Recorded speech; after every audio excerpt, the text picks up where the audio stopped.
ઘટના તો કશું નહોતું, ટોળાએ સીધા જ પથ્થરમારો કરી દીધો, કશું નહોતું.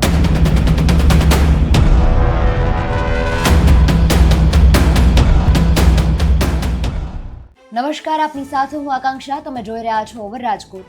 આપણે ઘણી બધી વાર એવી ઘટનાઓ સાંભળતા હોઈએ છીએ કે કોઈ જો વિવાદ ચાલતો હોય, ઘણા લાંબા સમયથી કોઈ જો સંઘર્ષ ચાલતો હોય, છેવટે સ્થાનિકો એટલું બધું ઉગ્ર સ્વરૂપ લઈ લેતા હોય છે કે જેટલા પણ અધિકારીઓ હોય તેમના પર હુમલો કરી દેતા હોય છે. પછી કોઈ પોલીસ વિભાગના હોય, કોઈ ઉચ્ચ અધિકારીઓ હોય, તેમના પર હુમલો કરી દેતા હોય છે. આ રીતની ઘટના અત્યારે બનાસકાંઠામાં બનવા પામી છે.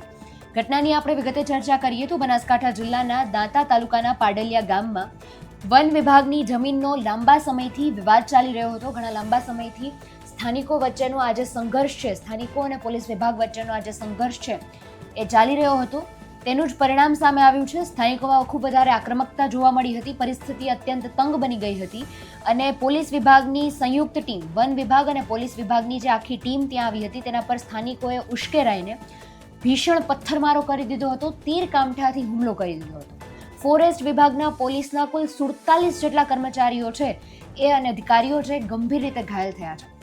મળતી માહિતી અનુસાર પાડલિયા ગામના જે વન વિભાગની જગ્યાને લઈને આ વિવાદ ચાલી રહ્યો હતો. આ વિવાદના સમાધાન કે કાર્યવાહી માટે જ્યારે પોલીસ અને ફોરેસ્ટ વિભાગની ટીમ ગામમાં હાજર થઈ હતી ત્યારે અચાનક સ્થાનિકોનું મોટું ટોળું ઘસી આવ્યું હતું અને ભીષણ પથ્થરમારો તેમના પર કરવામાં આવ્યો હતો. તીર કામઠાથી એ જે વન વિભાગના અધિકારીઓ છે, કર્મચારીઓ છે અને પોલીસ વિભાગના અધિકારીઓ અને કર્મચારીઓ છે તેમના પર હુમલો કરી દેવામાં આવ્યો હતો. પરિસ્થિતિને કાબૂમાં લેવા માટે પોલીસને પણ તાત્કાલિક ટીયર ગેસનો છે સહારો લેવો પડ્યો હતો. પણ ટીયર ગેસ છોડતા તો પરિસ્થિતિ ખૂબ વણસી હતી અને ટોળું વધારે આક્રમક બની ગયું હતું.